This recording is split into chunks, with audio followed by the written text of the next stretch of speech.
31 अक्टूबर 2025 के बाबा के मधुर महावाक्य सुनेंगे। बाबा बोले, मीठे बच्चे, तुम हो स्पिरिचुअल रूहानी इनकॉग्निटो सैल्वेशन आर्मी। तुम्हें सारी दुनिया को सैल्वेज करना है।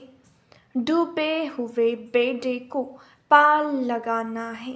प्रश्न, संगम पर बाप कौन सी यूनिवर्सिटी खोलते हैं जो सारे कल्प में नहीं होती? उत्तर, राजाई प्राप्त करने के लिए पढ़ने की गॉड फादरली यूनिवर्सिटी व कॉलेज संगम पर बाप ही खोलते हैं। ऐसी यूनिवर्सिटी सारे कल्प में नहीं होती। इस यूनिवर्सिटी में पढ़ाई पढ़कर तुम डबल सिरताज राजाओं का राजा बनते हो। ओम शांति।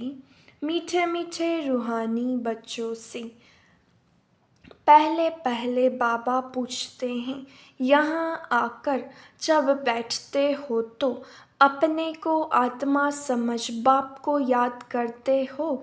क्योंकि यहाँ तुमको कोई धंधा दूरी मित्र संबंधी आदि भी नहीं है। तुम यह विचार करके आते हो कि हम बेहद के बाप से मिलने जाते हैं। कौन कहते हैं? आत्मा शरीर द्वारा बोलती है। पारलौकिक बाप ने यह शरीर उधार पर लिया है। इनसे समझाते हैं, यह एक ही बार होता है जो बेहद का बाप आकर सिखलाते हैं। अपने को आत्मा समझ बाप को याद करने से तुम्हारा बेड़ा पार होगा। हर एक का बेड़ा डूबा हुआ है। जो जितना पुरुषार्थ करेंगे उतना बेड़ा पार होगा। गाते हैं ना, हे मांझी बेड़ी नैया मेरी पार लगाओ। वास्तव में हर एक को अपने पुरुषार्थ से पार जाना है। जैसे तैरना सिखलाते हैं फिर सीख जाते हैं तो आपे ही तैरते हैं। वह सब है जिस्मानी बातें, यह है रूहानी बातें। तुम जानते हो आत्मा अभी कीचड़ के दुबन दलदल में फंस गई है। इस पर हिरण का भी मिसाल देते हैं। पानी समझ जाते हैं परंतु वह होती है कीचड़ तो उसमें फंस पड़ते हैं। कभी कभी स्टीमर्स मोटरें आदि भी कीचड़ में फंस पड़ती है, फिर उनको सैल्वेज करते हैं। वह सब है सैल्वेशन आर्मी। तुम हो रूहानी। तुम जानते हो सब माया के दुबन में बहुत फंसे हुए हैं। इनको माया का दुबन कहा जाता है। बाप आकर समझाते हैं इनसे तुम कैसे निकल सकते हो। वह सैल्वेज करते हैं, उसमें मदद चाहिए आदमी को आदमी की। यहाँ तो फिर आत्मा जाकर दुबन में फंसी है। बाप रास्ता बताते हैं इनसे तुम कैसे निकल सकते हो। फिर दूसरों को भी रास्ता बता सकते हो। अपने को और दूसरों को रास्ता बताना है कि तुम्हारी नैया इस विषय सागर से क्षीर सागर में कैसे जाए।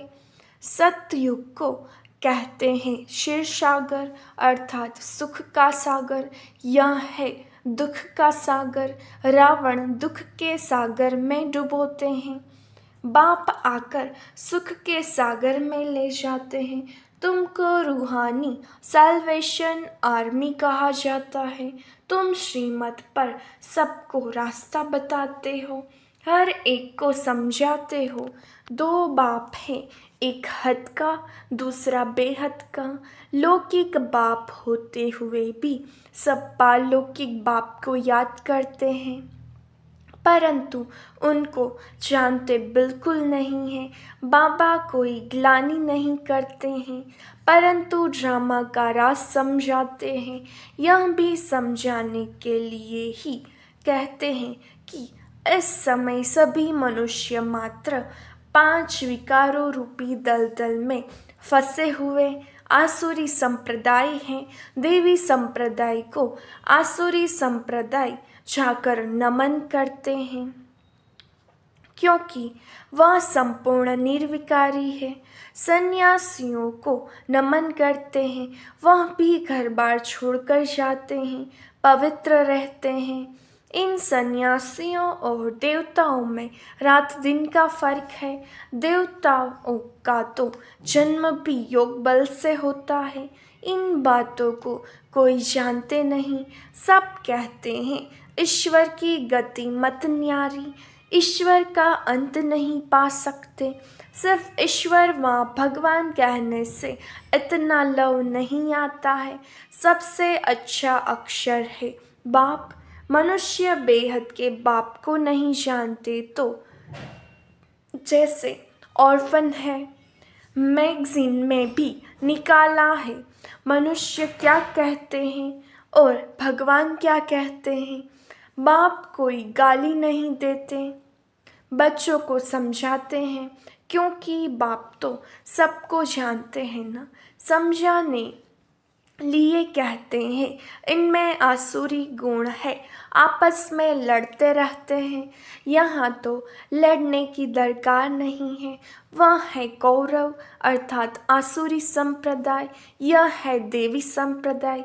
बाप समझाते हैं मनुष्यों को मुक्ति व जीवन मुक्ति के लिए राजयोग सिखलाएं, यह हो नहीं सकता।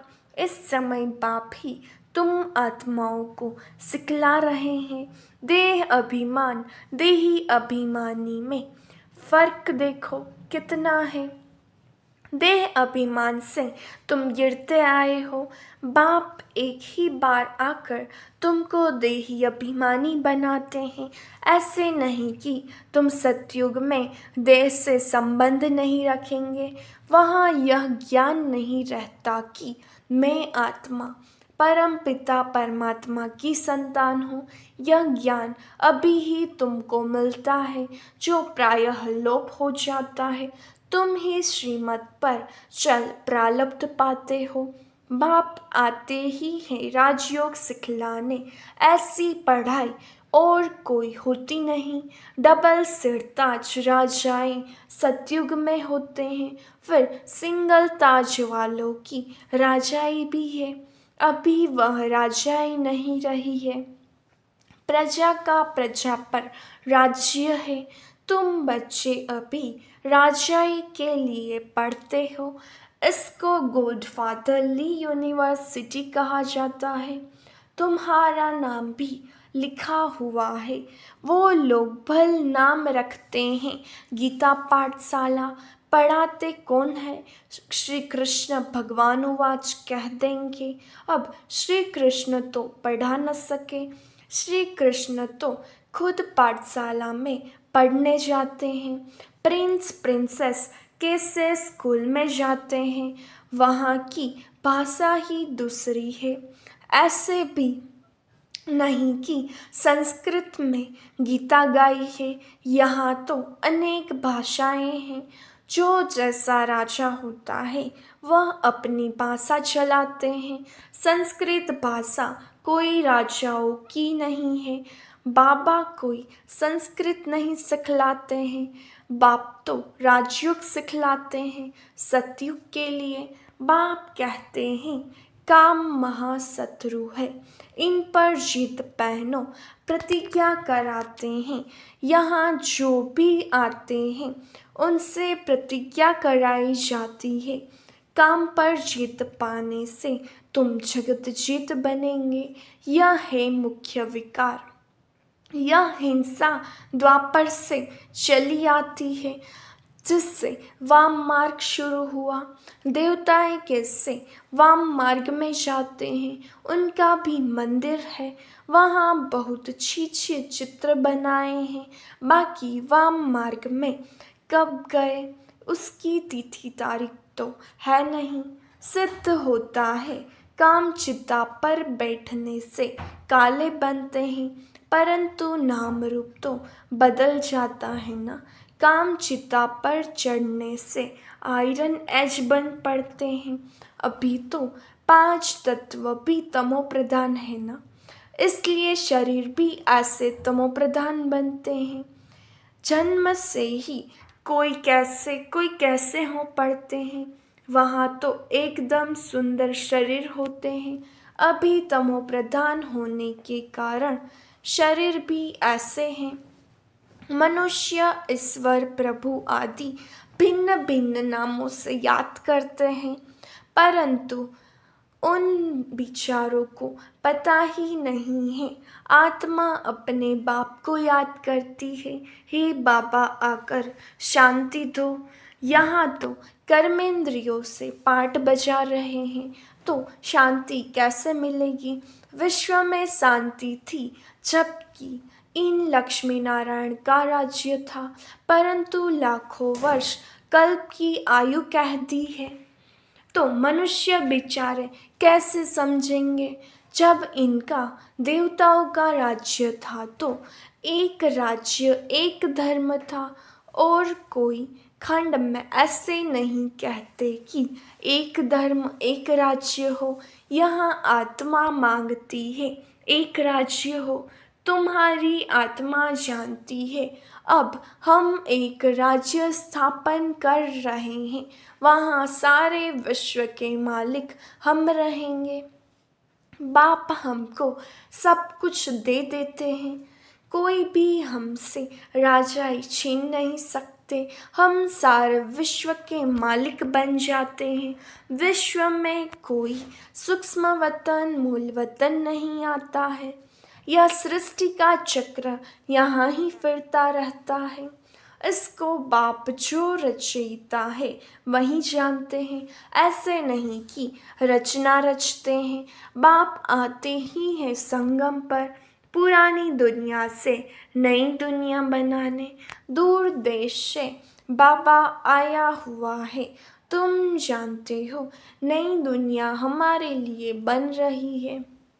बाबा हम आत्माओं का श्रृंगार कर रहे हैं, उनके साथ फिर शरीरों का भी श्रृंगार हो जाएगा।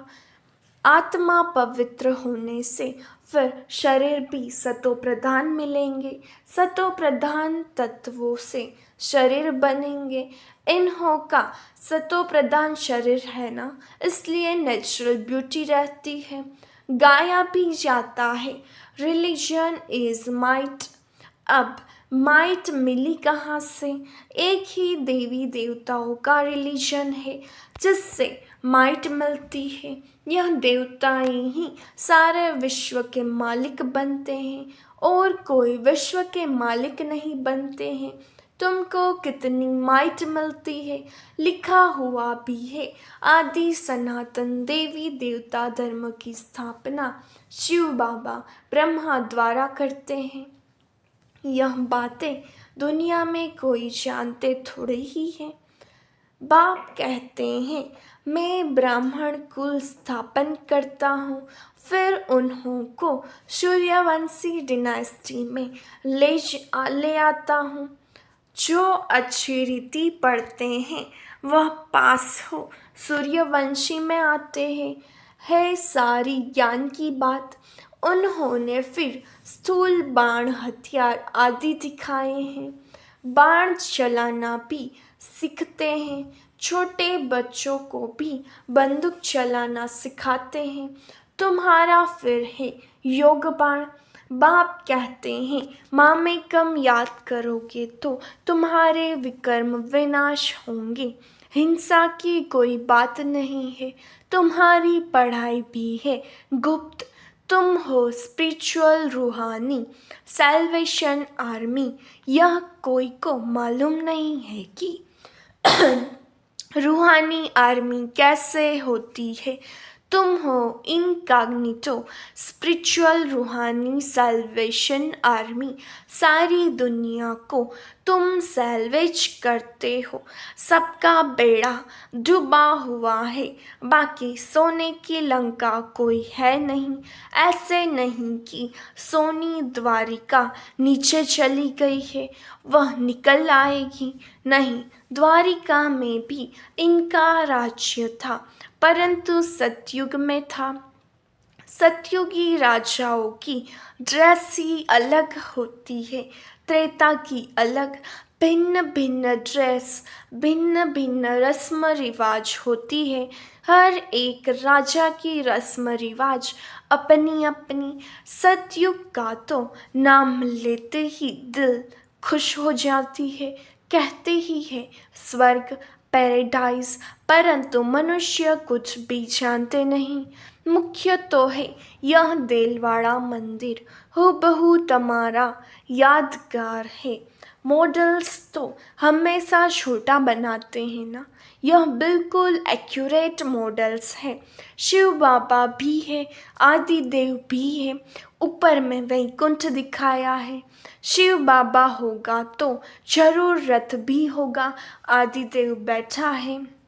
यह भी किसको पता नहीं है, यह शिव बाबा का रथ है। महावीर ही राजाई प्राप्त करते हैं।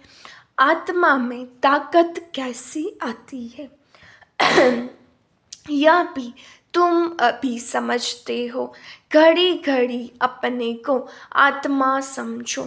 हम आत्मा सतो प्रधान थी तो पवित्र थी। शांति धाम सुख धाम में जरूर पवित्र ही रहेंगे। अब बुद्धि में आता है, कितनी सहज बात है।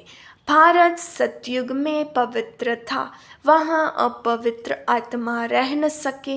इतनी सब पतित आत्माएं ऊपर कैसे जाएंगी, जरूर पवित्र बनकर ही जाएंगी। आग लगती है, फिर सभी आत्माएं चली जाएंगी, बाकी शरीर रह जाते हैं। यह सब निशानियाँ भी हैं। होलिका का अर्थ कोई समझते थोड़े ही है। सारी दुनिया इसमें स्वाहा होनी है। यह ज्ञान यज्ञ है। ज्ञान अक्षर निकाल, बाकी रुद्र यज्ञ कह देते हैं। वास्तव में यह है रुद्र ज्ञान यज्ञ। यह ब्राह्मणों द्वारा ही रचा जाता है। सच्चे सच्चे ब्राह्मण तुम हो। प्रजापिता ब्रह्मा की तो सब औलाद है ना। ब्रह्मा द्वारा ही मनुष्य सृष्टि रची जाती है। ब्रह्मा को ही ग्रेट ग्रेट ग्रैंडफादर कहा जाता है। इनका सिजरा होता है ना, जैसे अलग अलग बिरादरी का सिजरा रखते हैं। तुम्हारी बुद्धि में है कि मूल वतन में है आत्माओं का सिजरा। कायदे मुजिब शिव बाबा, फिर ब्रह्मा विष्णु शंकर, फिर लक्ष्मी नारायण आदि, ये सब है मनुष्य के सिजरे। अच्छा, मीठे मीठे सिखिलते बच्चों प्रति माता पिता बाप दादा का याद प्यार और गुड मॉर्निंग। रूहानी बाप की रूहानी बच्चों को नमस्ते। हम रूहानी बच्चों की रूहानी बाप दादा को याद प्यार नमस्ते, गुड मॉर्निंग, ओम शांति। शुक्रिया बाबा, शुक्रिया। धारणा के लिए मुख्य सार। पहली पॉइंट, रूहानी सैल्वेशन आर्मी बन। स्वयं को और सर्व को सही रास्ता बताना है। सारी दुनिया को विषय सागर से सैल्वेज करने के लिए बाप का पूरा पूरा मददगार बनना है। दूसरी पॉइंट, ज्ञान योग से पवित्र बन आत्मा का श्रृंगार करना है, शरीरों का नहीं। आत्मा के पवित्र बनने से शरीर का श्रृंगार स्वतः हो जाएगा। वरदान, किनारा करने के बजाय हर पल बाप का सहारा अनुभव करने वाले निश्चय बुद्धि विजयी भव। विजयी भव की वरदानी आत्मा हर पल स्वयं को सहारे के नीचे अनुभव करती है। उनके मन में संकल्प मात्र भी बेसहारे व अकेलेपन का अनुभव नहीं होता। कभी उदासी या अल्पकाल के हद का वैराग्य नहीं आता। वे कभी किसी कार्य से, समस्या से, व्यक्ति से किनारा नहीं करते, लेकिन हर कर्म करते हुए, सामना करते हुए, सहयोगी बनते हुए बेहद की वैराग्य वृत्ति में रहते हैं। स्लोगन: एक बाप की कंपनी में रहो और बाप को ही अपना कंपेनियन बनाओ। अव्यक्त इशारे: स्वयं और सर्व के प्रति मनसा द्वारा योग की शक्तियों का प्रयोग करो। दिव्य बुद्धि रूपी विमान द्वारा सबसे ऊंची चोटी की स्थिति में स्थित हो। अव्यक्त वतनवासी बन विश्व की सर्व आत्माओं के प्रति शुभ भावना और श्रेष्ठ कामना के सहयोग की लहर फैलाओ। योग के प्रयोग द्वारा दुखी अशांत आत्माओं को शांति और शक्ति की शक्ति दो। अच्छा, ओम शांति।